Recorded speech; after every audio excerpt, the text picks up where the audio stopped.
Hi everyone, my name is Emma Garber and I'm an assistant op-ed editor with the Massachusetts Daily Collegian.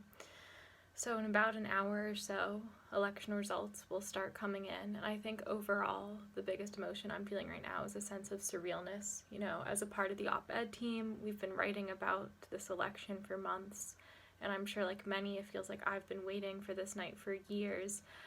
And I think there's this weight of history on our shoulders tonight, that this will be a night that we tell our grandchildren about one day, and there's just a sense of surrealness that it's finally here. I'm sure, like many, there's a strange mix of emotions. As a college student, I and many of my friends have homework to do tonight, and I'm thinking about going to class tomorrow, but at the same time, there's nerves about what will tomorrow bring, what will tonight bring, will we know anything? And there's still so much uncertainty that I think we'll have a better understanding of as the night progresses. But right now, about an hour or two away from results coming in, I think my overwhelming emotions are disbelief and uncertainty.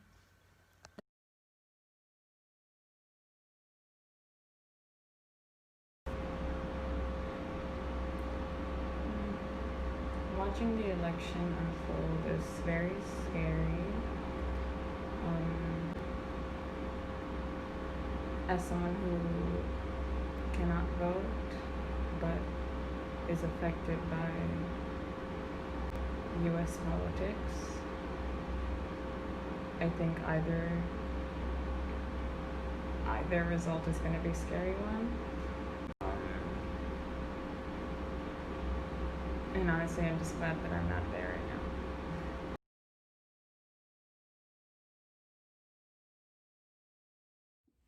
Hey everybody, and welcome to the Daily Collegian's coverage of the 2020 election. My name is Max Zeff. I'm an editor here in the op-ed section, and the polls have just begun to close, and we're already seeing some states' results come in. Kentucky has gone to Donald Trump, and Vermont has gone to Joe Biden. Other than that, it's too close to call in all the other states, but one thing is clear. This year we'll have a historically large voter turnout, nothing like we've seen in many, many elections. And be sure to follow along with the Daily Collegian throughout the night. We'll be giving you live, up-to-date coverage on this election. Thank you.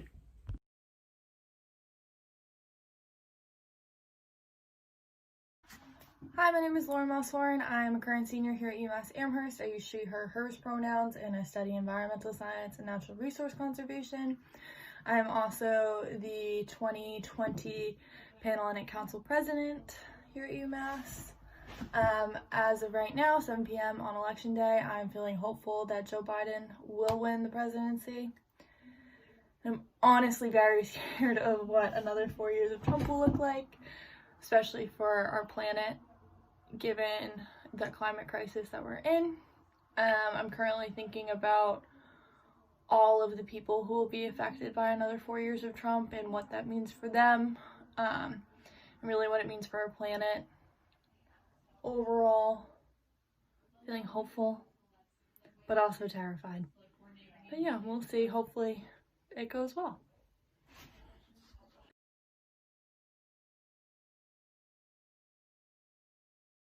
Hi, I'm Natalie Bronfine. I'm a sophomore marketing major. My pronouns are she, her, hers, and it's actually almost 8 on election night, and I'm sitting outside with my family by the fire. And I don't know, me and my family friend just keep refreshing the Google election map and just staring at the counties change.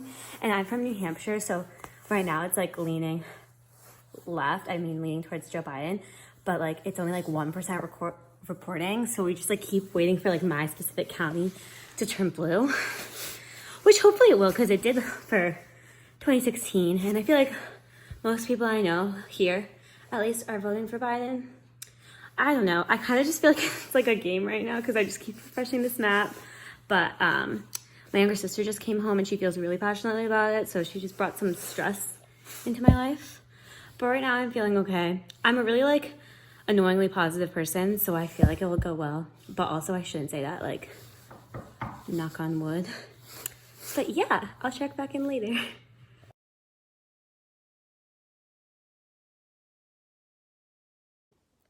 Hello, my name is Carla Montilla. I use she, her pronouns. I'm a senior poli-sci and history major, and I'm the president of the J Street U chapter at UMass, and I was part of the J Street U national electoral team for this election cycle.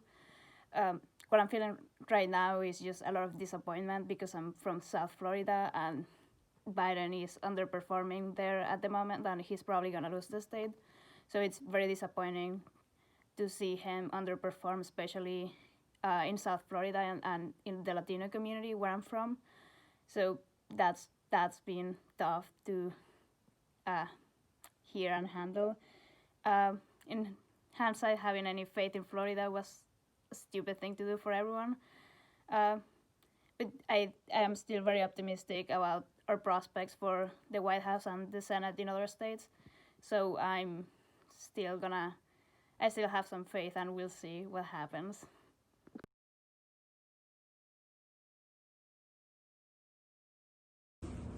Hey guys, it's Ella and Celia, and we're part of the Collegian News team, and we've been out at the polls all day. We visited 4 different precincts, interviewing folks who just voted and those who are working the polls. Although there was some anxiety leading up to the election, the general atmosphere at the polls was very calm and quiet. There wasn't really a lot of long lines, and a lot of the voters we talked to said that the voting process was very easy and accessible.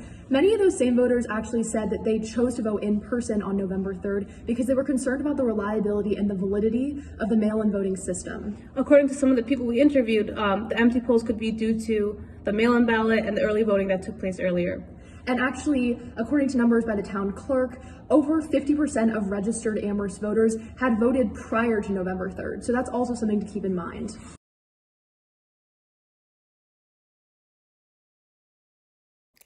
Hi, this is Natalie Bronfine. This is my second video at 10:15 p.m. I'm a sophomore marketing major, she, her pronouns.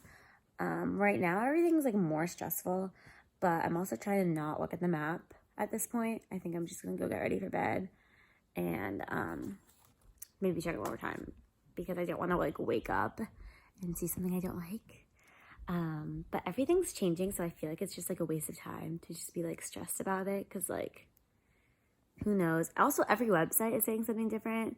I'm not really watching the news because we don't have cable, but yeah, I'm here with my cat. And yeah, thanks for watching my second update.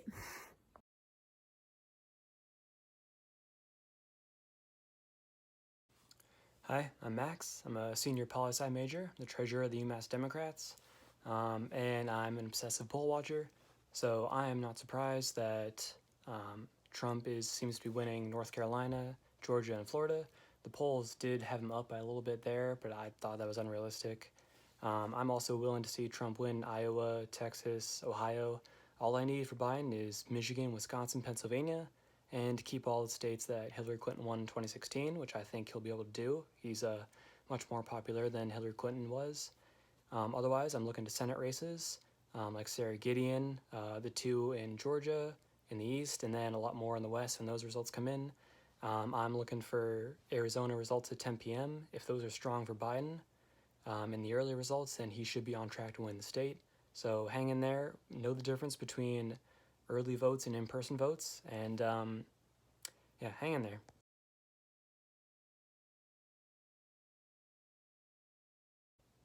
Hi, it's Max. I'm the UDEM's treasurer. It's 11:24 p.m. here. Hang in there. You know, talked about mail votes lean Democrat, in-person votes lean Republican. Michigan, Wisconsin, Pennsylvania are releasing their in-person results first. Michigan only started counting mail votes this morning. Pennsylvania and a lot of places like Philadelphia isn't going to start counting them until tomorrow morning. Michigan and Wisconsin, those are definitely going to go blue, I think, unless everything I know is wrong. I think Pennsylvania will too, but even if it doesn't, that is closer. Arizona will probably stay with Biden if he just keeps his lead there. And then he needs to pick up one of the split districts in Maine or Nebraska. And then, yeah, and then that's it. Then Biden wins. Like, he has a lot more paths to victory than Trump does. He is more likely to win, but it's really way too early to call anything. Or for Sarah Gideon or Cal Cunningham too. Hang in there. Get some sleep.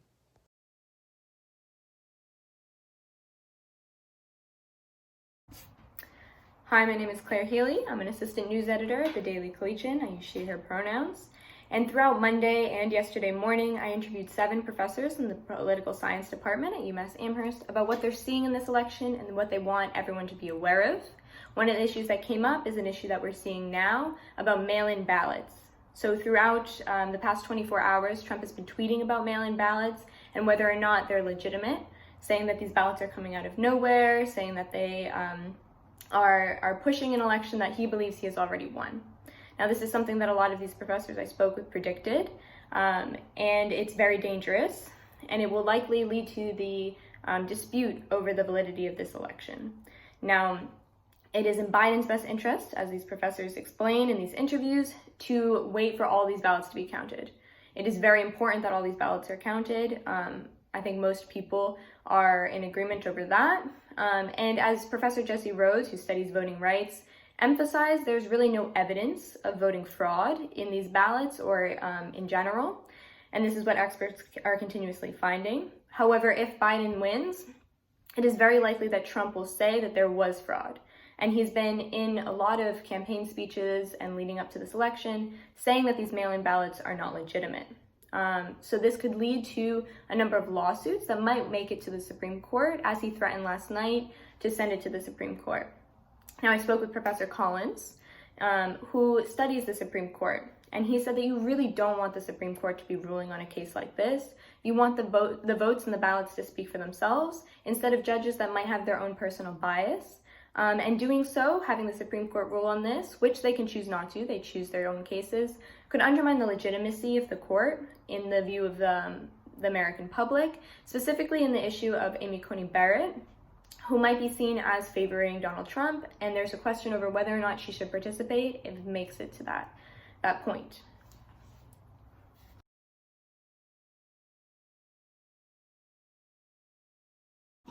Hi, my name is Laura Musshorn. I am a senior here at UMass Amherst. I study environmental science and natural resource conservation. I use she, her, hers pronouns, and I am the current Panhellenic president here at UMass. As of the day after the election, November 3rd, I'm feeling stressed beyond belief, to be honest, and tired from staying up very late watching the results come in, all of that. I'm hopeful that Joe Biden will win because we have to count the mail-in ballots. And those are primarily Democratic voters opposed to Republican voters. So we will see. I'm very saddened and frustrated by the fact that Donald Trump is saying that these votes are fraudulent and that the election's rigged when everybody knew that there was going to be mail-in ballots coming in after November 3rd, and everybody knew that these votes should be counted. It doesn't make any sense to me why he's saying it's fraudulent. He just knows he lost, and that's very frustrating.